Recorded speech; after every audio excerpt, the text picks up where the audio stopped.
Hello everyone, this is Dhananjay Singh. Welcome to Arts Study MEDG.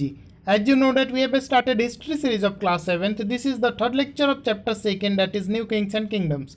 इससे पहले इस chapter में हम लोगों ने 2 लेक्चर कर रखा है।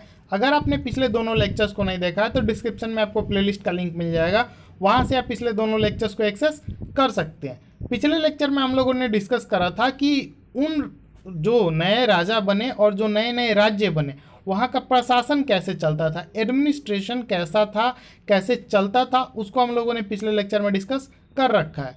आज का हमारा टॉपिक है प्रशस्तीज एंड लैंड ग्रांट्स। प्रशस्ति क्या होता है ये क्लास 6 में हम लोगों ने पढ़ रखा है। प्रशस्तीज यानी कि इन प्रेज ऑफ, किसी की तारीफ में जो बातें लिखी गई हैं, स्पेशली राजा का बात हो रहा है यहाँ पे, राजा के तारीफ में, उसके प्रशंसा में कुछ बातें उनको खुश करने के लिए उन्हीं के लोगों के द्वारा लिखी जाती थी, उसको प्रशस्ति बोला गया। और प्रशस्ति जो है काफ़ी बड़ा सोर्स है एक तरह से हिस्ट्री को जानने का। उसको पढ़ने के बाद काफ़ी सारी बातें जो है पता चलती हैं राजाओं के बारे में। लैंड ग्रांट्स क्या होता है, वो भूमि दान, यानी कि जो भूमि राजा महाराजाओं के द्वारा ब्राह्मणों को दान में दी जाती थी, उसके बारे में हम लोग आज के टॉपिक में कवर करेंगे। Prashastis contain details that may not be literally true. तो प्रशस्ति में बहुत सारी ऐसी बातें हैं जो फेक टाइप की लगती है, जो हालांकि सही नहीं लगती है, but they tells us how rulers wanted to depict themselves. लेकिन इससे ये तो पता चलता है कि कौन राजा अपने आप को कैसे दिखाना चाहता था। As valiant victorious warriors, for examples, these were composed by learned Brahmins who occasionally help in the administration. तो वे लोग जो है कोई अपने आप को बहुत बड़ा योद्धा, कोई बहुत बड़ा युद्ध का विजेता, इस टाइप से दिखाना चाहता था। ये जो है कंपोज किसके द्वारा किया जाता था, ब्राह्मण्स के द्वारा। अधिकतर जो है प्रशस्ति ब्राह्मणों के द्वारा कंपोज किया जाता था। और ये वो लोग थे जो ओकेजनली क्या करते थे, एडमिनिस्ट्रेशन में जब जब उनको अवसर मिलता था तब तब राजा के प्रशासन में वे लोग मदद किया करते थे। Kings often rewarded Brahmins by grant of land. और राजा जो है अक्सर ब्राह्मण्स को लैंड ग्रांट किया करता था, यानी कि भूमि जो है दान में दिया करता था। This were recorded on copper plates. और ये जो दान दिया जाता था ना, तो इसका एक रिकॉर्ड बनवाया जाता था राजा के द्वारा, और वो कॉपर प्लेट पे बनवाया जाता था। Which were given to those who received the land. अब अभी जैसे भूमि बेचा जाता है या खरीदा जाता है तो जैसे डॉक्यूमेंटेशन होता है ना, कागज पत्तर बनवाए जाते हैं, वैसे ही उस टाइम कॉपर प्लेट पे इसका एक रिकॉर्ड बनवाया जाता था कि हाँ इस ब्राह्मण को इतना ज़मीन दे दिया गया, और वो जो है उसको दे दिया जाता था वो जो कॉपर प्लेट होता था किसको, जिसको भूमि दान में दिया जाता था। Unusual for the 12th century was a long Sanskrit poem containing the history of king who ruled over Kashmir। तो एक पोएम है 12th सेंचुरी के आसपास का संस्कृत का पोएम है, जो उस टाइम जम्मू कश्मीर, जो कश्मीर वाला जो रीजन है वहाँ पे जो राजा था उसके बारे में दर्शाता है या बताता है। It was composed by an author named Kalhana. तो कल्हन नाम के एक ऑथर थे, उन्होंने उस पोएम को कंपोज करा था। ही used a variety of sources. उन्होंने एक सोर्स को पढ़ करके उन्होंने नहीं लिखा था, बल्कि उन्होंने वैरायटी ऑफ सोर्सेज, यानी कि पहले बहुत रिसर्च करा और फिर उन्होंने एक कंपोजिशन करा पोएम का, इंक्लूडिंग, अब उसमें कौन कौन से सोर्सेज थे, जैसे उन्होंने इंस्क्रिप्शंस को देखा, डॉक्यूमेंट्स को देखा, ठीक है, eye witness accounts and earlier histories. और जो वहाँ पे आई विटनेस किसको बोलते हैं, जो गवाह जो होते हैं, जो उसको मतलब अपनी आंखों से देखते हैं, उस टाइप के गवाहों से उन्होंने बातचीत करा, उनसे डिटेल्स लिया। उसके बाद उन्होंने कुछ पुराने इतिहासों को पढ़ा, और इन सब को पढ़ने के बाद टू राइट हिज अकाउंट, और उन्होंने अपना जो है अकाउंट मतलब लिखने के लिए इन सब चीज़ों को पढ़ा, यानी कि पढ़ने के बाद उन्होंने अपना अकाउंट लिखा। अनलाइक द राइटर्स ऑफ प्रशस्ति he was often critical about rulers and there policies. अब जो प्रशस्ति के राइटर होते थे वो तो प्रशंसा करते थे, लेकिन ये उसका बिल्कुल विपरीत थे। इन्होंने क्या करा, राजा के जो भी पॉलिसीज थे, उसके जो भी मतलब गलत पॉलिसीज थे, जो इनको लगा कि नहीं ये पॉलिसी नहीं होना चाहिए, उसके लिए ये क्रिटिकल हुए। इन्होंने राजा की क्या की, एक तरह से बुराई की अपने राइटिंग्स में। ये एक कॉपर प्लेट का फिगर है, this is a set of copper plates recording a grant of land made by a ruler in 9th century, written particularly in Sanskrit and partly in Tamil. Sorry, partly था, particularly नहीं। तो ये एक copper plate का example है जो कि land grant का रिकॉर्ड बनाया गया है, जो भूमि दान में दिया जाता था उसका एक रिकॉर्ड बनवाया गया है कॉपर के प्लेट्स पे। 9वीं शताब्दी का ये कॉपर प्लेट है। इसमें जो है कुछ जो लाइन्स हैं वो संस्कृत में लिखी हुई हैं, कुछ तमिल में लिखी हुई है। The ring holding the plates together is secured with the royal seal. और ये जो रिंग जो इसमें ये कॉपर प्लेट्स लगे हुए हैं वो रॉयल सील से सील किया हुआ है। ठीक, क्यों? To indicate that this is an authentic document. इसमें एक तरह से सीलिंग, एक तरह से ब्रांडिंग कर दिया गया ताकि देख के इसको लगे कि हाँ एक ऑथेंटिक डॉक्यूमेंट है। अभी भी सरकारी कागजों पे क्या होता है, उस पर ब्रांडिंग किया जाता है कि भारत सरकार के द्वारा ये मान्य है, या एक तरह से एज अ ग्रांट उसको बताया जाता है। वैसे ही उस टाइम भी किया जाता था। एक केस स्टडी है छोटा सा, the achievements of Nagabhata. Nagabhata के बारे में क्या क्या उसके अचीवमेंट्स थे उसके बारे में डिस्कस करा गया है। Many rulers describe their achievements in प्रशस्ति। बहुत सारे रूलर्स ने क्या क्या डिस्क्राइब करवाया था, मतलब sorry, many ruler describe their achievements in प्रशस्ति।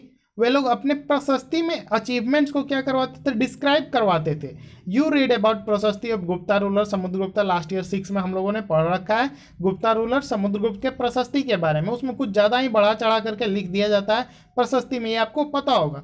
One prashasti written in Sanskrit and found in Gwalior Madhya Pradesh describe the exploit of Nagabhata a Pratihara king as follows. तो एक प्रशस्ति है जो संस्कृत में लिखा गया है, वो कहाँ पे मिला है, तो अभी मध्य प्रदेश के जो ग्वालियर क्षेत्र है वहाँ पे मिला हुआ है। उसमें डिस्क्राइब किया गया है नागभट्ट के शोषण के बारे में, कैसे वो अटैक करता था, बहुत सारे राज्यों को जीतता था, इन सब के बारे में डिस्कस करा गया है उस प्रशस्ति में। नागभट्ट कौन था, तो वो प्रतिहार किंग था। प्रतिहार जो एक तरह से डायनेस्टी आया था उसका वो किंग था। उसमें क्या प्रशस्ति में डिस्कस करा गया है, तो the king of Andhra, Saindhava, Vidarbha and Kalinga fell before him even as he was a prince. तो इसमें बताया गया है कि जब नागभट्ट राजकुमार था, यानी कि राजा बनने से पहले, जब वो राजा का बेटा रहा होगा तो वो राजकुमार रहा होगा, तो राजा बनने से पहले ही जो आंध्र, सिंध और विदर्भ, कलिंग, इन 4 जगहों के जो राजा थे उसके सामने अपने घुटने टेक दिए थे। ऐसे ऐसे इसमें लिखा हुआ है। He won a victory over Chakrayudha the ruler of Kannauj. तो उसने क्या किया, नागभट्ट ने उसके बाद कन्नौज के जो रूलर थे उससे चक्रयुद्ध को जीता। ठीक है, ही defeated the king of Vanga, जो कि बंगाल का पार्ट था वांगा, उसके किंग को उसने डिफीट किया। अनारता जो कि गुजरात का पार्ट था, मालवा जो कि मध्य प्रदेश का पार्ट था, किराता जो कि फॉरेस्ट पीपल्स थे, तुरुक्सा जो कि तुर्क होते थे, तुर्क जाति के थे, वात्सा, मत्स्य, बोथ किंगडम्स इन नॉर्थ इंडिया। तो ये नॉर्थ इंडिया के दोनों किंगडम है, वात्सा और मत्स्य। तो इन सब को उसने क्या किया था, डिफीट करा था। तो एक तरह से ये सब क्या है, उसका अचीवमेंट है, उसने क्या क्या हासिल किया अपने जिंदगी में, एक तरह से इन सब को डिस्कस किया गया है किसमें, प्रशस्ति में। What was given with the land, ये भी एक छोटा सा केस स्टडी में एनसीईआरटी में जो दिया रहता है ना बॉक्सेस में, वो है। This is a part of Tamil section of land grant given by the Cholas. ये एक तमिल सेक्शन लैंड ग्रांट का है जो कि चोला के द्वारा दिया जाता था, उसको हम लोग डिस्क्राइब किया गया है, उसको हम लोग डिस्कस कर रहे हैं कि we have demarcated the boundaries of the land by making earthen embankments as well as by planting thorny bushes. तो उसमें जो है उस टाइम लैंड को कैसे बाउंड्री डिमार्केट किया जाता था, तो उस टाइम जो है मिट्टी का अर्दन एम्बैंकमेंट्स बना दिया जाता था। जैसे अभी भी आप गांव में जाइएगा तो देखिएगा कि जब 2 खेत के बीच में क्या होता है, मिट्टी का एक ढेर बना दिया जाता है। इससे पता चल जाता है कि हाँ यहाँ इससे इधर का लैंड इधर इसका है और इससे उधर का लैंड जो दूसरा है उसका है। As well as by planting thorny bushes, कंटीले जो हैं झाड़ी वाले जो पौधे होते हैं उसको वे लोग लगा देते हैं किनारे पे, ताकि इससे एक तरह से बाउंड्री बन जाए। This is what the land contents. ये उस टाइम जो लैंड होता था उसमें क्या क्या उपजाया जाता था, तो फ्रूट बियरिंग ट्रीज, ऐसे पेड़ जिसमें फ्रूट लगते हों, वाटर होता था, लैंड होता था, गार्डन होता था, बगीचे होते थे, orchards, trees, wells, open spaces, खाली जगह, pasture land, a village, ant hills, platform, canals, ditches, river, sleet, laden, tanks वगैरह वगैरह, ये सब चीज़ें वहाँ पे लैंड में हुआ करती थी। He who receives the land can collect taxes from it. वह व्यक्ति जिसको वो लैंड दे दिया जाता था एक तरह से कि हाँ ये सब भूमि जो है वो तुम्हारा हुआ, तो वो उस भूमि से क्या कर सकता था, टैक्स को कलेक्ट कर सकता था।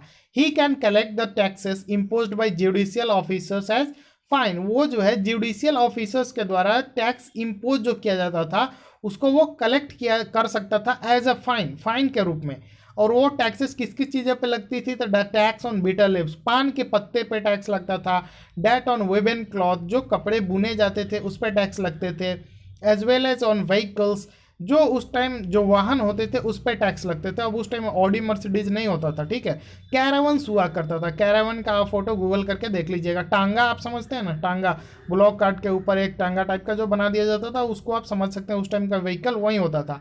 He can build large rooms with upper storage made of bake bricks. वो क्या कर सकता था, बड़े बड़े कमरे बनवा सकता था जिसमें अपर स्टोरेज जो ऊपर वाले जो माला थे वो बेक्ड ब्रिक्स यानी कि पके हुए ईंट का बनाए जाते थे। He can get large and small wells dug. वो क्या कर सकता था, जो टैक्स कलेक्ट करता था उसकी उसकी बात हो रही है, तो वो क्या कर सकता था, लार्ज एंड स्मॉल वेल्स यानी कि बड़े कुएं या छोटे कुएं को खुदवा सकता था। He can plant trees and thorny buses. वो पेड़ पौधे को लगवा सकता था, थॉर्नी बुसेस को लगवा सकता है, जो कटीले जो झाड़ी वगैरह होते हैं। इफ नेसेसरी, कब, जब जरूरत हो तब। ही can gate canals constructed for irrigation. जब कभी भी कैनाल्स का, नहर का जरूरत हो इरीगेशन करने के लिए, वो उसको बनवा सकता था। ये सब कौन कर सकता था, तो जो टैक्स कलेक्ट करता था जिस एरिया से, जिस लैंड से। He should ensure that water is not wasted. उसका काम था कि ये इंश्योर करना कि पानी जो है वो बर्बाद नहीं हो रहा, and that embankments are built. तो आज के लेक्चर में इतना ही। Thank you for watching, stay tuned with us.